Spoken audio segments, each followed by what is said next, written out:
సరే, అంటే మీరు అంటే ఎప్పుడు ఆడియన్స్ని ప్రిపేర్ చేయడానికో ఏమో తెలియదు, కానీ కథ ఏం పెద్దగా లేదని చెప్తారు. అది అది కథకే కదా సార్, ఏం రాసినా కథకే కదా సిచ్యువేషన్ రాసి, ఎందుకని అలా చెప్పడానికి కారణం ఏంటి? కథకి అంటే కథకి సిచ్యువేషన్స్ రాయడం ఓకే, కానీ ఇప్పుడు అనుదీప్ స్టైల్ ఎలా ఉంటుందంటే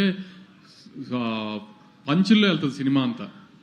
జనరల్గా ఒక కామెడీ సినిమా అంటే ఇప్పుడు అనగనగా ఒక రోజు ఉంది కామెడీ సినిమా, ఒక విలేజ్లో జరిగే ఒక మనిషి కథ ఇది. దీంట్లో కూడా ఒక సినిమా ఇండస్ట్రీలో ఇది ఒక మెటా ఫిల్మ్ యాక్చువల్లీ సినిమా ఇండస్ట్రీలో జరుగుతుంది. కానీ సినిమా ఇండస్ట్రీలో అంటే ఇప్పుడు నేను ఇంతేలాగా అలాంటి సీరియస్ ఫిల్మ్ కాదు, కామెడీ ఫిల్మ్. ఒక డైరెక్టర్కి ఒక ప్రొడ్యూసర్ కూతురికి మధ్యలో జరిగే ఒక చిన్న ఫన్ టోన్లో జరిగే, so more on life incidents లాగా ఉంటుంది, ఒక కథగా ఉండదు ఇది.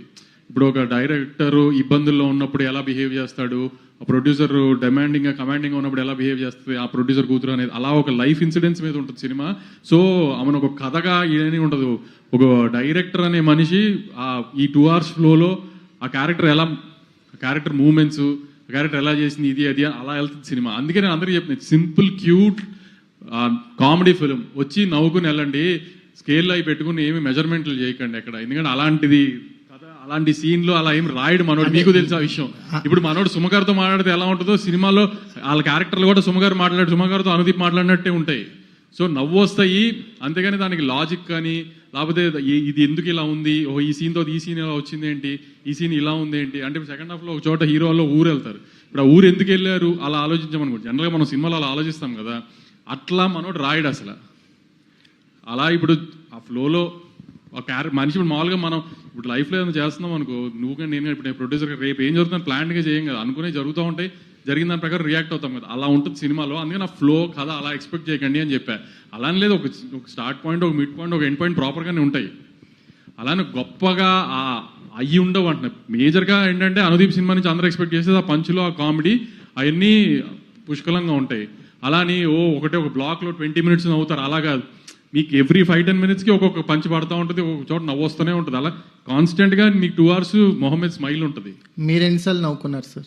నేను చాలాసార్లు నవ్వుకున్నా. అదే అంటే కొన్ని పంచులు ఇండస్ట్రీకి వాళ్ళు ఎక్కువ తెలుస్తాయి. ఇదివరకు అంటే మెటా ఫిల్మ్స్ తీసేటప్పుడు ఏంటంటే అంతగా పబ్లిక్కి సినిమాల్లో ఏం జరుగుతుందనేది తెలియదు. లేకపోతే ఒక ప్రొడక్షన్ మేనేజర్ ఒక లొకేషన్ చూడటానికి వెళ్ళడానికి, లేకపోతే ఒక స్టైలిస్ట్ ఏం చేస్తాడు, డిఓపి ఏం చేస్తాడు, ఇవన్నీ ఈ లాంగ్వేజ్ మాట్లాడితే జనానికి అంత అర్థమయ్యేది కాదు. ఇప్పుడు ఈ సోషల్ మీడియా వచ్చేసింది అది బాగా, పిల్లలు జెన్సీ పిల్లలు కానీ ఇప్పుడు యూత్ కానీ డిఓపి ఎవరు, లొకేషన్స్ ఏంటి, ఏది సీజీ, ఏది స్టూడియో, ఏది లైవ్ లొకేషన్ చెప్పగలిగినంత నాలెడ్జ్ ఉంటుంది వాళ్ళకి సోషల్ మీడియాలో. సో వాళ్ళకి ఇప్పుడు ఏమి ఈ టర్మినాలజీ ఏమి గ్రీక్ అండ్ లాటిన్లో ఉండదు మెటా ఫిల్మ్ అయినా.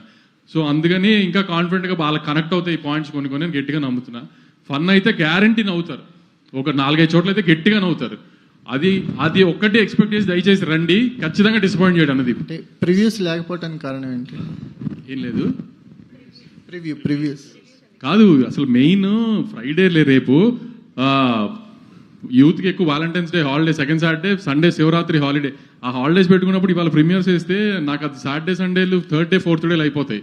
ఆ 4th డే దాకా ఎందుకు సండేని తీసుకెళ్ళడం, సండే ప్రాపర్గా పెద్ద Shivaratri holiday, Saturday Valentine's day కదా. సో కొంచెం స్లోగా టేక్ ఆఫ్ అయినా ఫస్ట్ షో నుంచి బాగా స్పీడ్గా ఉంటుంది, టాక్ ఖచ్చితంగా బాగుంటుందని నాకు గట్టి నమ్మకం. అదే కదా మీకు మళ్ళీ చెప్తున్నా, స్కేల్ పట్టుకుని రామాకండి ప్లీజ్, నవ్వటానికి రండి, ఖచ్చితంగా నవ్వి పంపిస్తాడు అనుదీప్. అది సార్ కేవీ అనుదీప్ మూవీస్కి ఎవరు స్కేల్స్ పట్టుకొని రారు సార్, నవ్వటానికే వచ్చేస్తారు. అదే అంటున్నా, అందుకే అలానే రండి, గ్యారంటీగా మాక్సిమం జోక్స్ ల్యాండ్ అవుతాయి. అసలు మీరు ఒక పంచ్కి రియాక్ట్ అయ్యేలో పంచ్ వెళ్ళిపోతుంది కూడా. సో అన్ని పంచులు ఉంటాయి, అది కూడా చెప్తున్నాను కదా క్లియర్గా. ఒక పంచులో ఒక గుంపుగా ఇప్పుడు అనిల్ రావుపూడి గారు తీసినట్టు ఒక బ్లాక్ పెద్ద బ్లాక్ పెట్టడం అలా కాకుండా కాన్స్టెంట్గా హ్యూమర్ ఉంటుంది సినిమా అంతా. ఒక 5-10 minutesకి ఒకసారి ఒక బ్లాక్, ఈ బ్లాక్ వెళ్ళడం ఆ బ్లాక్ వెళ్ళడం, అలా స్మూత్గా వెళ్తుంది సినిమా. గ్యారంటీ నవ్వుతూ బయటకు వస్తారు, అది మాత్రం నమ్మి రండి. థ్యాంక్స్. సినిమాలో ప్రొడక్షన్ పైన సెటైర్లు ఉంటాయన్న ఐడియా మీదేనా సార్? లేదు, అతను మా మీద వేద్దాం అనుకున్న సెటైర్లు అన్ని స్క్రీన్ మీద వేసాడు, డైరెక్ట్గా వెళ్ళాడు కదా. వంశీ గారు, ఎంటర్టైన్మెంట్ ఫిల్మ్స్ మొత్తం దాన్ని ఏమంటారు మీ కాంపౌండ్లో కట్టేశారేమో అనిపిస్తుంది. ఒక డీజే టిల్లు కావచ్చు, ఒక మ్యాడ్ కావచ్చు. ఇప్పుడు అనుదీప్ గారు మీ బ్యానర్ నుంచి ఒక సినిమా వస్తుంది. ఈ సినిమా ఏ రేంజ్లో ఉండబోతుందని మీరు ఎక్స్పెక్ట్ చేస్తున్నారు? దేనికి దానికి కంపారిజన్ కాదండి. అనుదీప్ స్టైల్ సినిమాల్లో ఇప్పుడు జాతిరత్నాలు మీకు ఎంత నచ్చిందో, ఇప్పుడు జాతిరత్నాలు కూడా ఇప్పుడు గ్యారంటీగా అందరికీ నచ్చిందని చెప్పరు. నచ్చిన వాళ్ళు ఎంతమంది ఉన్నారు, బాగాలేదు ఇది అది అని అంటారు కదా. అనుదీప్ కైండ్ ఆఫ్ ట్రాక్ అప్పటికి ఇంకా అంతగా అర్థం. ఇప్పుడు మెల్లగా అనుదీప్ ఏం మాట్లాడతాడు, ఎలా మాట్లాడతాడు, క్యారెక్టర్స్ ఎలా మాట్లాడతాడు అందరికీ ఒక ఐడియా ఉంది కదా. సో ఇది ఇంకా కొంచెం ఎక్కువ నచ్చుతుందేమో అనుకుంటున్నాను. అంటే నేను కంపేరిటివ్గా చెప్పట్లేదు, జాతిరత్నాలతో చెప్పట్లేదు, అనుదీప్ ఫిల్మ్స్ లో ఇది బాగా నచ్చుతుందని అనుకుంటున్నాను. రియాలిటీ కొంచెం దగ్గరగానే ఉంటాయి డైలాగులు కానీ అన్ని.